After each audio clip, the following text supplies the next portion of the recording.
Welcome to my channel education with S. তো আজকে আমি একটা খুবই গুরুত্বপূর্ণ বিষয় নিয়ে আলোচনা করতে চলেছি। তো সেটা হলো লসাগু এবং গসাগু। তো আমরা জানি ধরো কোনো একটা সংখ্যা 15 এবং 20, এটার যদি আমরা লসাগু এবং গসাগু বের করি তাহলে 5 3 এ 15 এবং 5 4 এ 20। এখানে আমরা সবাই জানি যে গসাগু, এটাকে আমি এইচ দিয়ে ডিনোট করছি, সেটা হলো 5, এবং লসাগু এটা হচ্ছে এলসিএম মানে হচ্ছে লসাগু, আর এটা হচ্ছে এইচসিএফ মানে হচ্ছে গসাগু। এলসিএম হলো 5 ইন্টু 3 ইন্টু 4, 5 3 15 এবং 4 15 60, 5 ইন্টু 3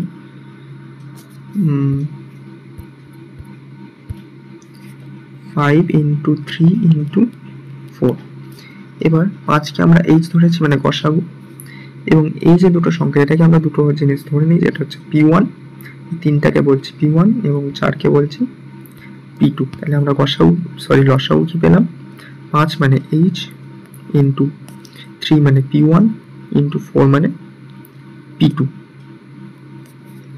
ওকে, তো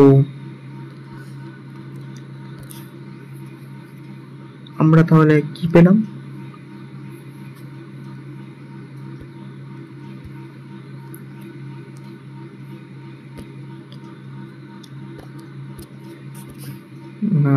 গসাগু মানে HCF ইকুয়ালস টু H ধরেছি, সেটা হলো 5, এবং লসাগু মানে LCM সেটা হলো H into P1 into P2। ঠিক আছে, এবং আমরা দুটো সংখ্যা কি ধরেছিলাম? 15 এবং আরেকটা হচ্ছে 20। এবার সংখ্যা দুটিকে আমি যদি ভাঙি, 15 মানে হলো 5 ইন্টু 3 এবং 20 মানে হলো 5 ইন্টু 4, অর্থাৎ 5 মানে হলো H এবং 3 মানে হলো P1। এখানে 5 মানে হলো H এবং 4 মানে হলো P2। তাহলে আমরা পেয়ে গেলাম সংখ্যা দুটি, যে দুটি সংখ্যা তার গসাগু আর P1 যদি জানা থাকে আমরা একটি সংখ্যা পেয়ে যাব, এবং সংখ্যার H মানে গসাগু এবং P2 যদি জানা থাকে সেজন্য আমরা দ্বিতীয় সংখ্যাটি পেয়ে যাব।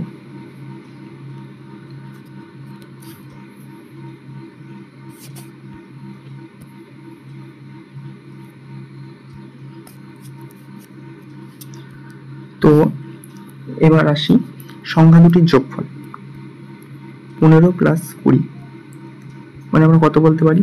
15 মানে হলো H ইন্টু P1 এবং 20 মানে হলো H ইন্টু P2। তাহলে দুজনের যোগফল হবে H কমন নিয়ে নিই ইন্টু P1 প্লাস P2। এই হলো সংখ্যা দুটির যোগফল। ঠিক আছে, তাহলে কোনো দুটি সংখ্যার যোগফল মানে আমরা যদি H মানে গসাগু জানি, P1 জানি এবং P2 জানি, তাহলে আমরা দুটি সংখ্যার যোগফল নির্ণয় করতে পারবো।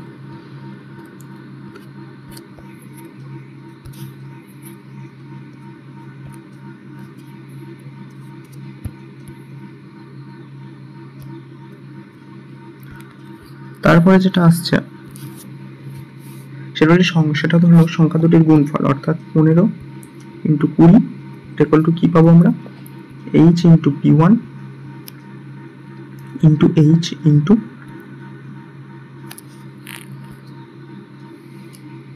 এবার আসছে সংখ্যা দুটির গুণফল, অর্থাৎ 15 ইন্টু 20, এটা হলো H ইন্টু P1 মানে 15 ইন্টু 20 মানে হলো H ইন্টু P2। তাহলে আমরা কি পাচ্ছি? H মানে হলো H square into P1 into P2। এই হচ্ছে দুটি সংখ্যার গুণফলের সূত্র। এখানে আমরা আরেকটা জিনিসও বলতে পারি যে দুটি সংখ্যার গুণফল মানে হলো এই H মানে গসাগু HCF into P1 into P2 into H মানে লসাগু LCM, এটাও আমরা বলতে পারি।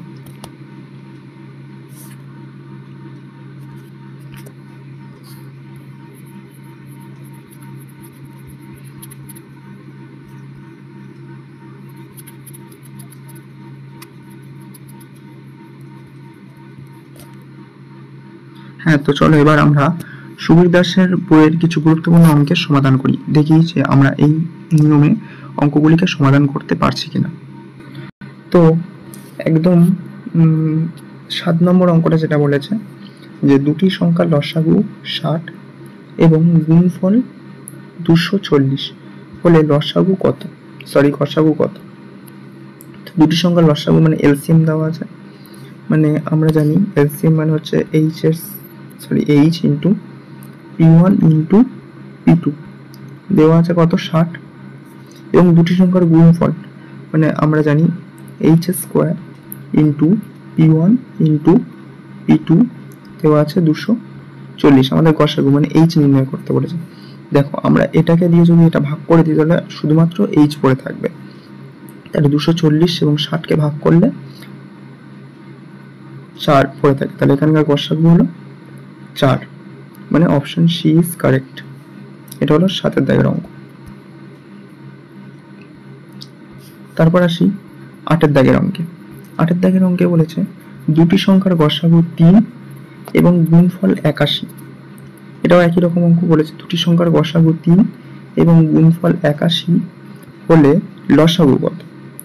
এখানে আমাদের গসাগু বলে দিয়েছে মানে এইচ বলে দিয়েছে 3 এবং গুণফল মানে H square into P1 into P2 বলে দিয়েছে 81। এবার বলছে লসাগু কত। লসাগু মানে আমাদের H into P1 into P2 নির্ণয় করতে হবে। এইচ স্কোয়ার, একটা এইচ এর মান এখানে যদি আমরা বসিয়ে দিই তাহলে সেটা এই পাশে ভাগ হয়ে যাবে, তাহলে এটা ইকুয়ালস হবে 81/3, মানে 3 27 81, 27 আছে অপশন বি অ্যান্সার 8 দাগের। এবার আসি 10 দাগের অঙ্কে। 10 দাগে বলেছে দুটি সংখ্যার গসাগু মানে এইচ ইকুয়ালস টু 9 এবং সংখ্যা দুটির লসাগু 270 মানে H square into P1 into P2 বলে দিয়েছে 270। তো একটি সংখ্যা বলেছে 54, তাহলে অপরটি কত। একটি সংখ্যা মানে কি এইচ ইন্টু P1,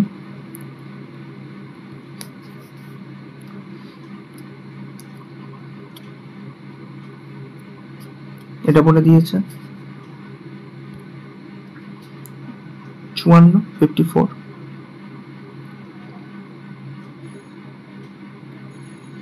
এবং তাহলে এইচ এর মান আমরা জানি 9, তাহলে P1 কত পাবো 54/9, 6 9 54, তাহলে P1 ইকুয়াল টু 6।